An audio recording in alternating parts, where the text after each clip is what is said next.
7h, 10h. La matinale avec Kim sur Peur FM. Alors j'ai un grand mug aujourd'hui pour ce grand kawa, parce qu'on va touiller, mélanger politique, foot, humour. On va parler évidemment, c'est mon obsession, du président de la République et de sa team. Ça sera le kawa brûlant. Et pour notre kawa sans filtre, mon invité est totalement compatible avec cette idée de sans filtre. Je l'entends rire.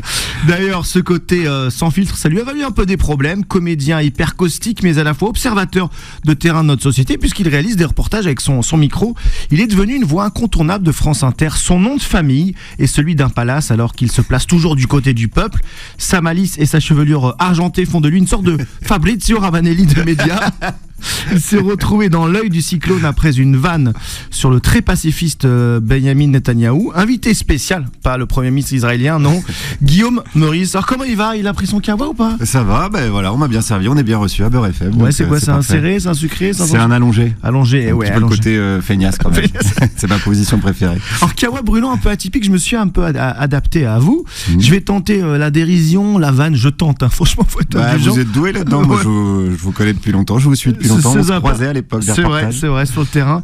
Pour ma chronique politique, d'habitude je suis plus dans l'édito, on va dire journalistique. Et en plus j'ai choisi un domaine qui fut une passion. Alors, j'ai dit fut parce que j'ai l'impression que ça vous saoule un peu le foot, Guillaume Meurice. Ce qu'il est devenu en tout cas. Ce qui est devenu là. Oui, je suis un peu un vieux con du foot. Voilà, c'était mieux avant. Ça va pas vous réconcilier parce qu'on va parler foot, mais le match d'Emmanuel Macron mercredi. Fantastique. Mais quel match! Mais oui. Avec le Variété Club de France. Alors c'était vraiment génial. Et puis quel penalty tiré avec maîtrise, sans froid. Et que dire de ce pauvre gardien qui ne plonge pas sur le penalty et qui salue son bourreau. Merci vraiment de m'avoir humilié devant toutes ces caméras, président. De belles images, un président heureux pour une France qui gagne. Et après avoir assisté à cette propagande élyséenne, et observé des soutiens qui ont vu ça comme une séquence pleine d'humanité. Alors à La Palme, c'est le député Carl Olive. C'est un petit peu un président normal. Moi, ça me va bien. Ouais, il a osé. Je me suis dit, prenons-les au mot. Et si on devait comparer le pouvoir macronien à une équipe de foot, ça donnerait quoi? Allez, on joue, c'est parti. Hier, j'ai sorti la feuille et le crayon. Au but, c'est celui qui garde la cage. C'est le premier nom qu'on couche sur la feuille de match, le goal. Excellent sur sa ligne politique conservatrice, avec son nom de joueur allemand de 82, Alexis Kohler, secrétaire général de l'Élysée. Ouais, il est celui qui tient les fondations de la Macronie. Et s'il lui flanche, c'est la déculottée assurée. En défense, à gauche, il n'y a pas un grand monde. Ouais. Alors, même s'il tient pas trop son côté, allez, on va dire Éric Dupond-Moretti. En tout cas, il a été pris pour ça. Ouais. Enfin, il s'est permis, comme on dit, un dépassement de fonction. Il s'est régulièrement déporté à droite. Du coup, ses ex-coéquipiers le voient comme un traître, un paria. Mais son nouveau club le considère comme un élément indispensable. Et quand il y a besoin d'aller à la bagarre, il est là. À droite, c'est Brigitte Macron. Et oui, tous les insiders vous le diront, c'est elle qui fait pencher le jeu sur ce côté. Uniforme à l'école, lutte contre l'écriture inclusive, rapprochement avec Nicolas Sarkozy. Elle refuse les changements d'aile vers la gauche. Elle se permettrait même parfois de remettre en cause les choix décidés en plus haut lieu. Mais comme tout bon latéral droit de métier, elle est intouchable. Ouais. Alors, la défense centrale, ce sont deux droitiers encore. Il y a plein de droitiers dans cette équipe. Bruno Le Maire, Gérald Darmanin, c'est la charnière. Ils ont leurs défauts, mais grande expérience.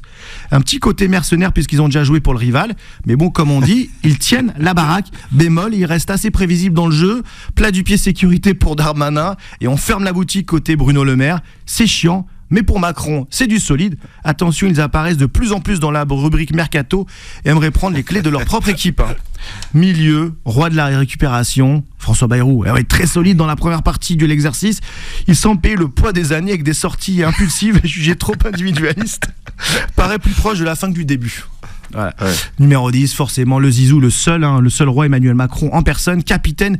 Alors c'est un peu comme son club préféré et le mien et le vôtre, je crois, à l'OM. Oui. On nous a annoncé le Champions Project, mais c'est grande déception quand même. Les virages populaires contre lui, les dépenses incohérentes, un jeu aussi perso, il peine à concrétiser les espoirs du début. Son contrat arrive à expiration en 2027, mais dans les vestiaires, beaucoup veulent croire ou craignent, c'est selon, qu'il reviendra plus tard. Malgré ses résultats décevants, il se sent indispensable. Sur le flanc gauche, offensif, un électron libre, Rachida Dati. Je l'ai mise à gauche, et alors qu'elle joue à droite, mais dans cette team très droitière, parfois, elle paraît presque axiale. Comme ça, elle peut repiquer dans l'axe. Exactement, elle repique. Elle la joue un peu parfois individuelle. Elle les consignes du coach et du capitaine, elle s'en fout un peu. Dès qu'on l'attaque, elle sort le tacle, les 2 pieds décollés du sol. Comme les sales gosses du foot, elle aime écouter du rap avant de jouer. Ça énerve bien. De l'autre côté, la très droitière Aurore Berger, la ministre qui veut condamner les parents défaillants, qui n'a pas été très claire dans le passé sur le droit à l'interruption volontaire de grossesse, est devenue une vraie fidèle dans le système macronien, dure sur l'homme. Les polémiques, elle s'en nourrit. En attaque, j'ai choisi Amélie Oudéa-Castéra, ministre des Sports. Alors pourquoi ? Parce que malgré des occasions manquées, des boulettes, elle est très utile, car si les JO sont ratés, elle sera la coupable idéale, surtout à garder le plus longtemps possible. Évidemment, le numéro 9, le grand espoir, Gabriel Attal, Gabrielinho, omniprésent sur le fond de l'attaque. Il a débuté fort en marquant beaucoup. Depuis, il marque le pas, sous son capitaine. On le sent déjà un peu fatigué, même marqué physiquement. Lui aussi a fait croire à son public qu'il savait jouer à gauche. À son âge, supportera-t-il la pression ? Bon, si j'étais avec eux, je leur prêterais le slogan des Fennecs, 1, 2, 3, viva la Macronie, mais pas sûr qu'avec leur nouvelle ligne, une référence à l'Algérie soit la bienvenue. Vous avez vu le président qui joue au foot, vous en avez pensé quelque chose, quoi. Est-ce que c'est des images sympas ou c'est un peu ridicule ? Genre ma question, elle est orientée sur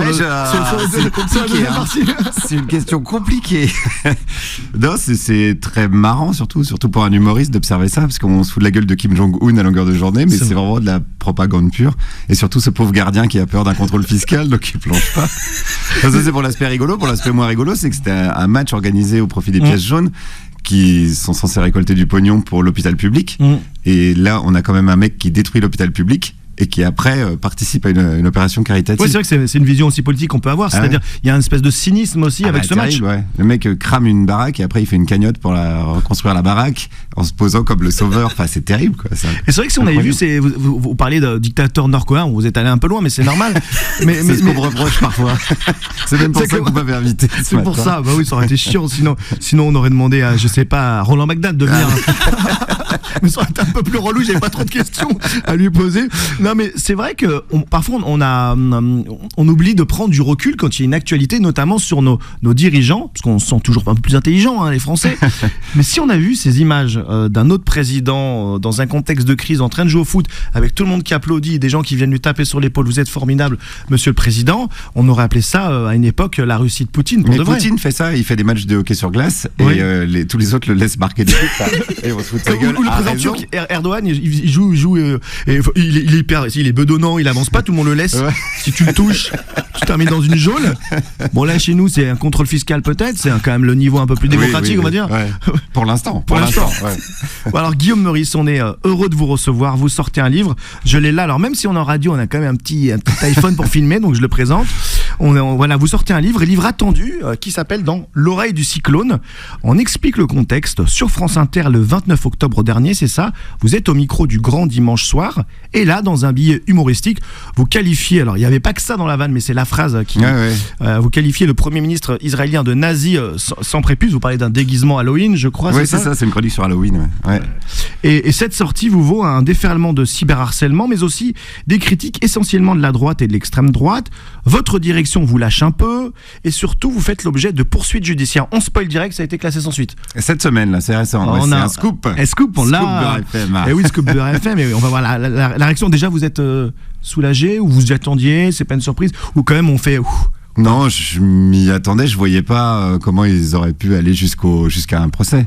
Moi, je suis prêt parce que je me suis expliqué beaucoup sur cette blague, j'en ai beaucoup parlé, notamment à la police judiciaire, peut-être on y reviendra. Oui, on va. Mais donc non, ça m'a pas surpris, ça me paraît un peu logique quand même. Justement, le livre, le début du livre, la question de l'officière de police judiciaire, moi ça me fait marrer. Faut imaginer, c'est un humoriste, sa vie c'est d'écrire des vannes, et il se retrouve face à l'institution qui est la moins drôle, qui s'appelle la police. A priori, la police judiciaire. Même s'ils peuvent être très, très sympa et très marrant. Honnêtement, l'interrogatoire, donc ça s'appelle comme ça, on était plutôt détendu. C'était une audition libre, ça, on dit. Audition libre, ça veut dire qu'ils pouvez partir quand vous voulez. Ouais. Alors, ça c'est un peu plus technique. C'est pas la garde à vue. D'ailleurs, parce qu'ils disent, vous avez le droit de garder le silence et vous avez le droit de partir quand vous voulez, mais ça a duré 2 heures. Et moi, au bout d'1 heure, je leur dis, mais il se passe quoi si je me casse là, parce que j'en ai marre et j'ai autre chose à faire. Ils vous placent en garde à vue. Ouais, ils m'ont dit, on vous place en garde à vue. En fait, ils ont une notion de la liberté qui a un poil différente de. Non, en fait, c'est des fausses. C'est pour pas qu'il y ait aussi la dépêche AFP. Guillaume Meurice place en garde à vue aussi. Bon, on va dire c'est ça. Ouais. Alors j'aime bien c'est qui pour vous le nazi absolu? Ça c'est et là elle vous pose ça comme question? Ouais. Mais je sentais que les questions étaient écrites à l'avance. Évidemment, elle les improvisait pas, mais que c'est même pas elle qui les avait écrites, quoi. C'est pas possible d'écrire une question comme ça. Quel est pour vous le nazi absolu? C'est vrai que je connais beaucoup de policiers. Voilà, j'ai beaucoup bossé dans les services police-justice. J'en ai aucun qui a posé une question de ce type-là. Il veut aller au fait, en fait. Bah oui, voilà. Ouais. Donc j'ai ri. Et puis après, j'ai quand même répondu parce qu'on est à la police judiciaire, je rappelle. Il y a les logos là. Et j'ai répondu, écoutez, je pense que c'est Hitler, on peut pas lui enlever ce titre-là. Donc sur la déposition, c'est vraiment marqué. Il y a Hitler là. On peut pas lui enlever ce titre-là. Ouais, mais c'est fou. Alors je pense que la stratégie était de voir si je continuais dans la provoque et que je répondais Netanyahou, etc., etc. Mais bon, non, le but là, c'était. Bon, j'étais pas dans le cadre d'une chronique humoristique, donc j'ai essayé de répondre sérieusement quand même. Et mon invité Guillaume Meurice, auteur de la blague désormais la plus célèbre de France. Du monde, vu qu'il y a quand même un conflit quasi mondial. Et est-ce que votre histoire, vous la racontez dans l'oreille du cyclone, c'est votre livre, je dirais pas livre testament, parce que vous êtes j'aime bien ces phrases qui veulent rien dire. Votre livre testament. Le livre de la maturité. Ouais, le livre de la maturité. Non, c'est un peu la trajectoire aussi d'une blague qui commence donc sur les ondes. Qui se poursuit sur Internet et qui termine, je dirais, dans un bureau de la police judiciaire. Ouais, c'est ça. Ouais, ce qui est intéressant là-dedans, c'est de suivre la trajectoire. Donc effectivement, ça commence sur France Inter. C'est repris par Pascal Praud, quand même, évidemment. C'est la troisième étoile quand on est gamin, qu'on est au ski, Le classico. Oh là là. Après, évidemment, les réseaux sociaux qui embrayent, mais surtout, à un moment donné, ça dépasse ce qu'on appelle la fachosphère. D'accord. Pour arriver dans quelque chose de plus de l'ordre de la Macronie, avec des députés qui commencent à commenter ça, à prendre position, etc. Jusqu'à Gérard Larcher dans la matinale de France Inter qui parle de cette blague. Enfin, tout le monde est devenu complètement fou là-dessus. Mais est-ce que quelque part, je vais être cynique ou paradoxal, est-ce que vous dites pas je deviens influent en fait? Non mais si je deviens un débat public ou un débat national, un débat de députés, est-ce que quelque part on se dit en fait je suis pas qu'un simple humoriste comme ça dans mon coin à faire des vannes et en fait on m'écoute beaucoup, non? Je l'ai pas vécu comme ça, j'ai plutôt vécu comme un moment où le pays devient dingue. Et ce qui est drôle, c'est que je fais des chroniques d'actualité depuis plus d'une dizaine d'années et que là l'actualité c'était moi. Donc j'étais obligé de faire une chronique sur moi, celle qui a suivi, c'était une chronique où je parlais de cette histoire, je pouvais parler que de ça. Quand on est artiste, parler de soi, c'est ce qu'il y a. Voilà, donc la boucle est bouclée. Alors, votre livre, c'est quoi? C'est le récit d'une expérience personnelle ou, comme le dit Le Monde, c'est un plaidoyer pour la satire politique? Alors, est-ce que vous arrivez à prendre comme le recul ou alors vous dites... J'ai essayé, Voilà, moi je sais, j'ai ma réponse en disant, mais vous, quelle est votre analyse? Oui, j'ai essayé de prendre le recul et de virer tout ce qui était affect, parce que évidemment c'est jamais très agréable de recevoir des menaces de mort, d'avoir son blaze partout et tout le temps, qu'on raconte tout et n'importe quoi. On a beaucoup dit le sketch sur Netanyahou, alors que c'est pas un sketch, on a beaucoup dit de conneries. Évidemment, BFM disait ça, je crois, vous parlez du bandeau de BFM là, qui parlait du sketch. Ça veut dire qu'ils ont même pas écouté la chronique. Enfin, bon, est-ce qu'on est encore surpris que BFM fasse pas son boulot? Je sais pas. BFM, si nous écoute. Voilà, on les embrasse. Beurre FM, BFM. Non, ça ressemble, mais non, rien à voir. Mais j'ai plutôt écrit le livre comme un témoignage. Je voulais, c'est une petite brique à l'édifice de ce qui est malheureusement en train de se passer. Les polémiques, elles s'enchaînent. Il y a eu Aya Nakamura, il y a eu Sciences Po, une bousculade à Sciences Po, c'est devenu une affaire d'État. Et puis après, les médias se lassent et ils passent à autre chose. Mais la mécanique est toujours la même, donc c'est ça qui m'intéresse, c'est de décrypter cette mécanique. C'est quoi la mécanique? Aujourd'hui, on prend un fait, on le diabolise, ça commence, comme vous le dites, par, on va dire, des réseaux un peu extrémistes, qu'on a pu qualifier de marginaux ou fascistes, et qui en fait rentrent dans on va dire, dans le milieu mainstream un peu. C'est ça, c'est la porosité entre la Macronie, en gros, les forces, on appelle ça... Les forces du mal. Non, on appelle ça les libéraux, mais en fait, ils sont plus tellement... Voilà, on les voit à l'œuvre, on sait très bien que le mot ne va pas, mais on va dire les libéraux et l'extrême droite. Et dans l'histoire, ça s'est toujours passé très mal quand il y a eu des trajectoires comme ça. C'est la Commune de Paris, les Versaillais qui s'allient avec les Prussiens, c'est la collaboration pendant la Seconde Guerre mondiale. C'est la bourgeoisie et les dominants ont toujours préféré collaborer, là j'utilise le mot du coup à dessein, avec l'extrême droite plutôt qu'avec ce qu'on pourrait appeler la partie plus à gauche, redistribution des richesses, etc. Donc voilà, le classique, j'ai l'impression de le dire de manière assez blasée, mais c'est malheureusement toujours comme ça que ça se passe. On va se faire des confidences. Au moins 2 personnes sur 3 ici n'ont pas de prépuce dans ce. Alors, les gars, levez les doigts. Le doigt. Levez. Non, c'est vrai. Ça aurait été un bon plan comme ça, une circoncision si vous n'êtes pas circoncis. Annoncé, on vous aurait suivi comme ça. Je rentre dans la clinique pour perdre mon prépuce. Personne ne sait si je suis circoncis ou pas. C'est pour ça.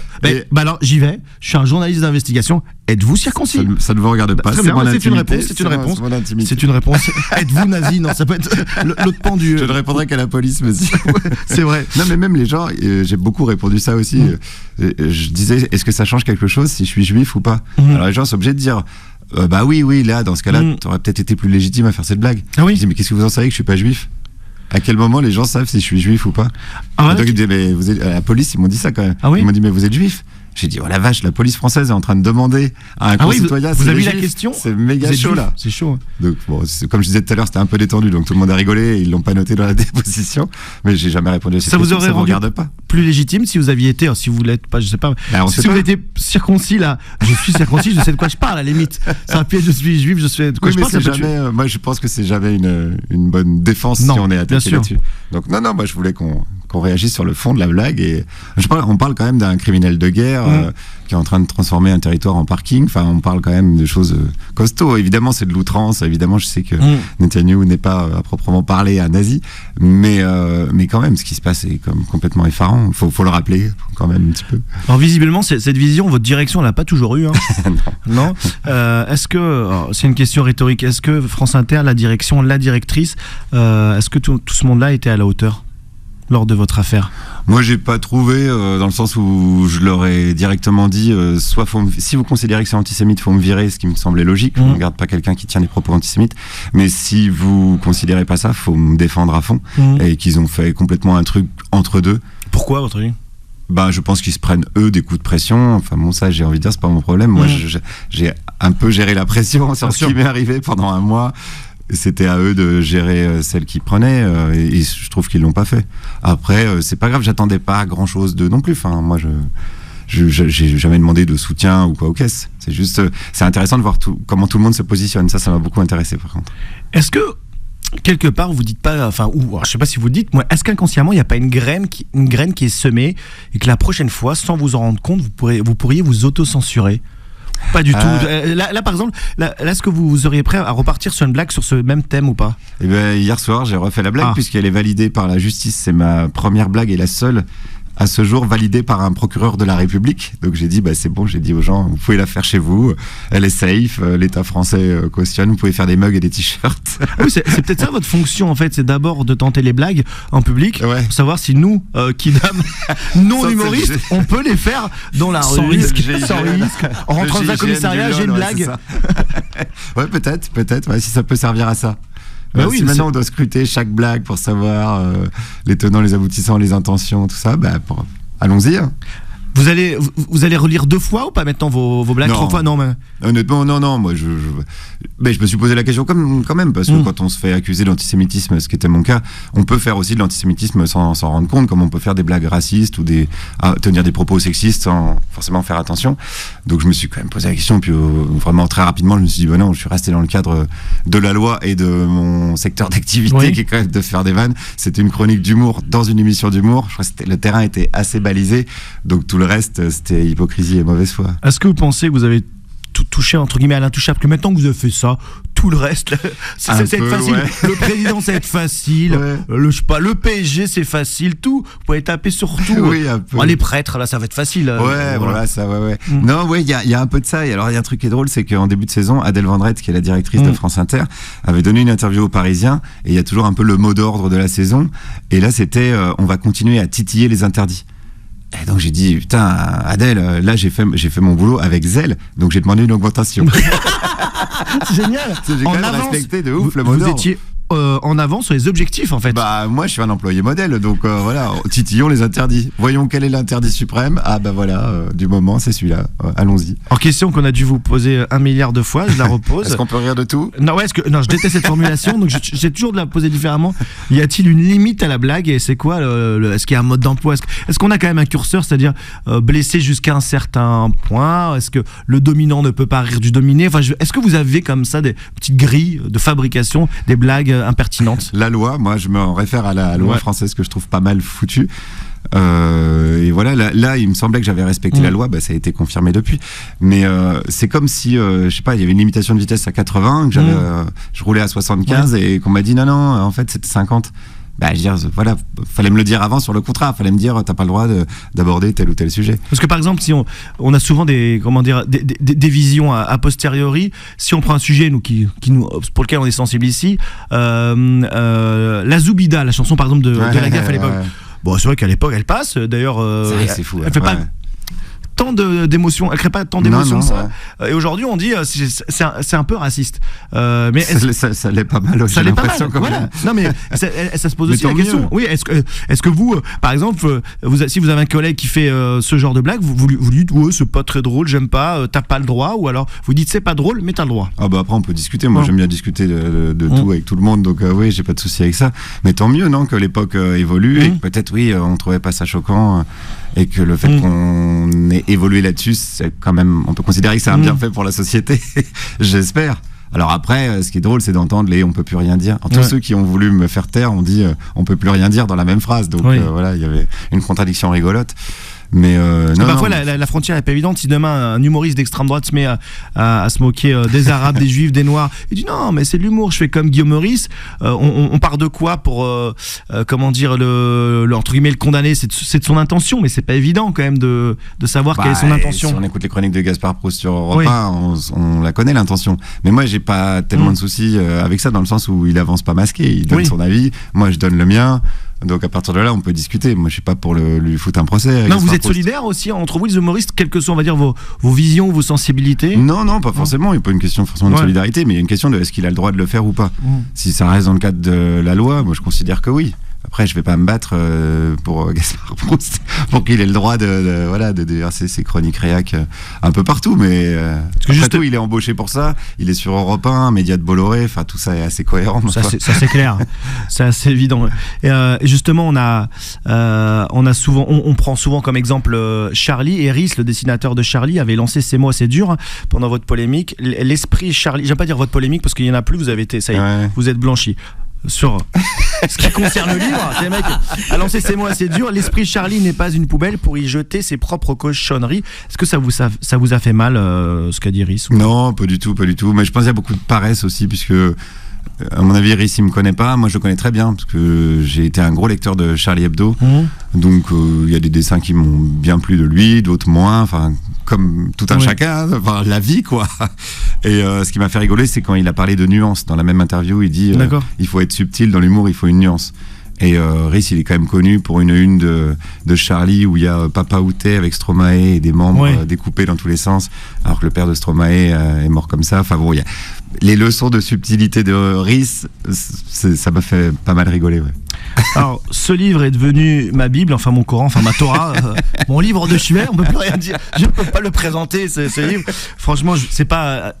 Souvent on parle de livre, mais là, je vous le conseille vraiment. C'est drôle et vous allez apprendre plein de choses. Pour finir, parce qu'il y a la musique là, je l'entends là, qui m'y lancé là.